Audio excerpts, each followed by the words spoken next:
priez pour nous, le Seigneur vous affermira. Paul demande à ses frères de prier pour le succès de son ministère et pour qu'il soit délivré des adversaires. 1, 2. Lui-même attend de la fidélité du Seigneur leur affermissement, leur délivrance du mal, leur obéissance à ses ordres, le Seigneur leur donnera amour et patience. 3 à 5. Verset 1. Verset 1 à 5. Priez pour nous, le Seigneur vous affermira. Grec, afin que la parole du Seigneur court et soit glorifiée. C'est-à-dire que cette parole se répande par la prédication de l'Évangile et se manifeste avec la glorieuse puissance qui lui est propre. Paul attend cet effet des prières de ses frères, voilà ce que les chrétiens oublient trop. 1 Thessaloniciens 5.25. Verset 2. Des persécuteurs, qui voulaient empêcher cette action puissante de la parole divine qu'annonçait l'apôtre, voyez l'introduction et 2 Thessaloniciens 1.6 et suivant, peut-être aussi des hommes qui troublaient l'église de Thessalonique au sujet du prochain retour de Christ, 2 Thessaloniciens 2.2, 2 Thessaloniciens 2.3. Ou, la foi n'est pas de tout, n'est pas un don que tous aient reçu, une disposition du cœur qui se trouve chez tout. L'évangile est toujours ce filet qui ramasse toutes sortes de choses, bonnes et mauvaises, Matthieu 13.47. Or tout, dans la vie chrétienne, dépend de la foi, sans elle, même au sein des églises, il peut se trouver des hommes déréglés et méchants. En grec, le mot de foi signifie aussi fidélité, et, dans ce sens, l'apôtre établit ce contraste propre à consoler ses lecteurs, tout non pas la fidélité, mais le Seigneur est fidèle, qui. Verset 3. Verset 3. Ou, du méchant, du démon et de ses machinations par la main, des méchants, qui le servent, verset 2. Il est pourtant plus probable que Paul entend la délivrance du mal, de tout le mal que pourraient faire les hommes, de tout autre mal.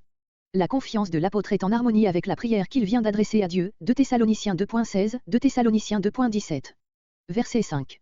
Que Dieu vous donne dans vos épreuves cette patience avec laquelle Christ a supporté toutes ses souffrances. Pour cela il n'y a qu'un moyen, l'amour de Dieu, en vos cœurs.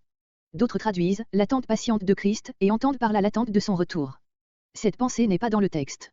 Verset 6. Les chrétiens doivent éviter tout rapport avec ceux dont la vie n'est pas bien ordonnée. L'apôtre a donné l'exemple d'une vie de travail et de peine, bien qu'il eût le droit d'être soutenu par l'Église, juin 2010. Il a appris que quelques-uns sont désuvérés, il les exhorte à travailler pour manger leur propre pain, 11, 12. Il sait que malgré cela ses frères ne se laissent pas décourager et il leur recommande d'exercer une discipline pleine de charité envers ceux qui n'obéiront pas à ses instructions, 13 à 18. Versets 6 à 15. Exhortation au bon ordre, au travail. Grec, qui marche d'une manière contraire à l'ordre, ce qui, comme le prouve l'exhortation qui suit, ne suppose pas une vie déréglée dans le sens immoral que nous attachons à ce mot, comparez versets 7 et 11 et 1 Thessaloniciens 5.14, mais une conduite contraire au bon ordre, se plaisant dans l'oisiveté, verset 11. Grec, non selon la tradition qu'ils ont reçue de nous, voire de Thessaloniciens 2.15, note.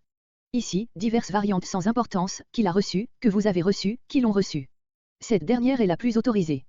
Verset 8. Comparez 1 Thessaloniciens 2.9, Acte 20.34, 1 Corinthiens 4.12. Verset 10.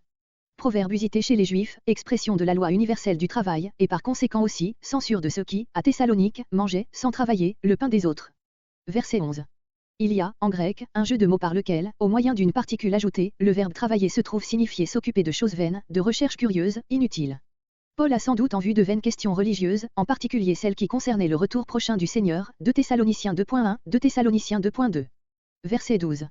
On voit par ce dernier mot qu'il y avait des membres de l'Église qui ne mangeaient point leur propre pain, mais celui des autres, sous prétexte de s'occuper des affaires du règne de Dieu, comparez 1 Thessaloniciens 4.11, 1 Thessaloniciens 4.12.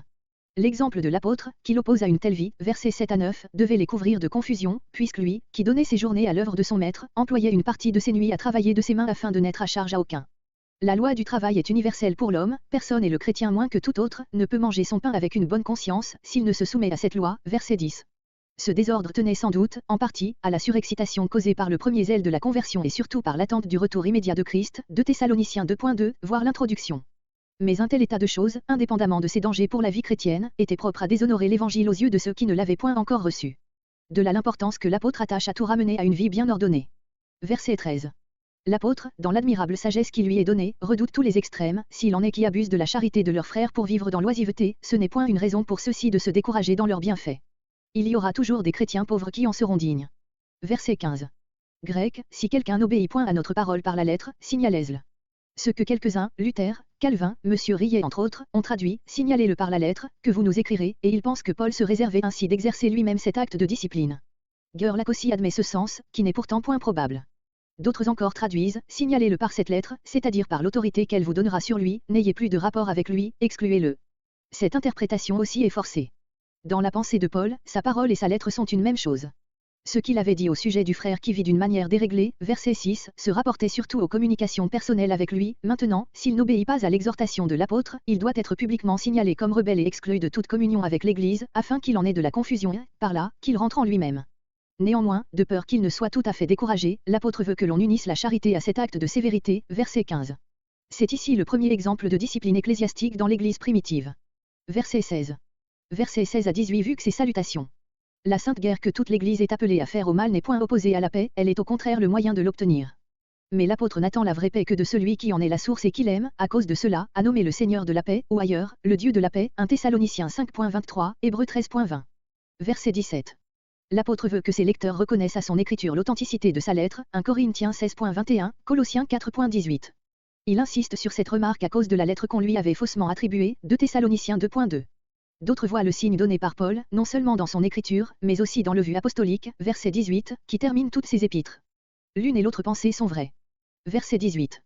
Toutes les civilités du grand docteur de la grâce se bornent à la souhaiter à ses amis. C'est son caractère et son signe, parce que c'est l'effusion continuelle de son cœur. Aimons-la avec lui cette grâce sans laquelle nous ne pouvons rien aimer qu'à notre condamnation. Quesnel.